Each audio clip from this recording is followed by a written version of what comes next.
Germany should stand on its sovereign right to not have these weapons on its territory. But Germany has become, like the rest of Europe, an extremely submissive partner of the United States.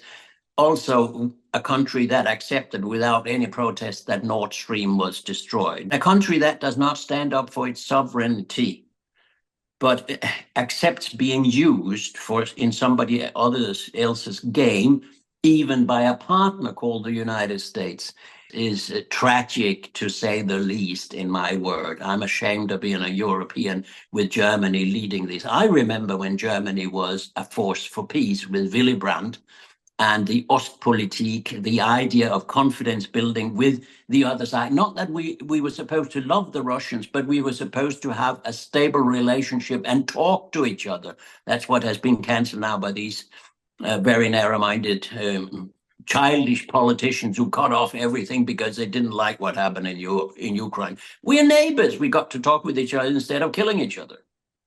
We are thinking security and defense in the wrong way.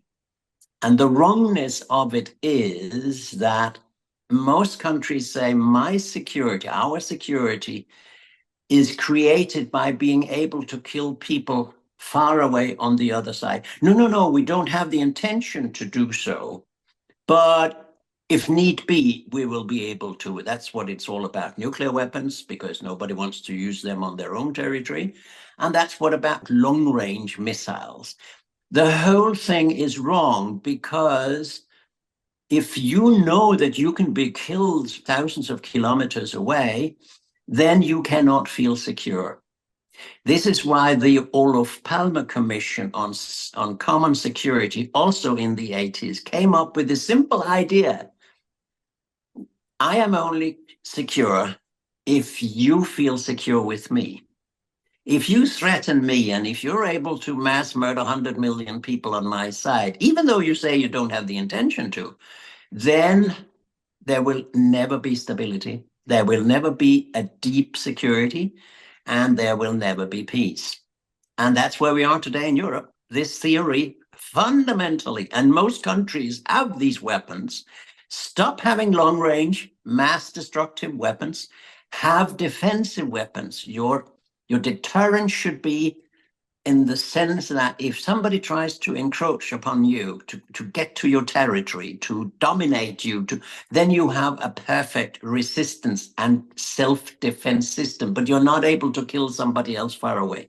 I mean, this whole thing is bizarre. We create a security or defense system by long-range missiles and nuclear weapons, and then we sit down and have discussions about how to get rid of them. I mean, the whole thing is absurd. The whole thing is counterproductive, absurd, and utterly stupid, because there will never be peace that way. The final thing I would say is start out and make peace and then secure it. Whereas all the people now in NATO and everywhere around the world are saying, let's create security by the wrong types of weapons and more armament and more weapons and more long-range weapons, and then we think there will be peace. That is why, in conclusion, NATO is a total intellectual and moral disaster. It should be abolished because it builds on the totally wrong concepts. Whereas the 5 principles for peaceful coexistence that was developed 70 years ago by China and India is so much more intelligent and so much more correct if you want a road to peace. And that's a huge division in the international community, that the Western NATO alliance is built on the wrong principles. We have to change that in the new multipolar world.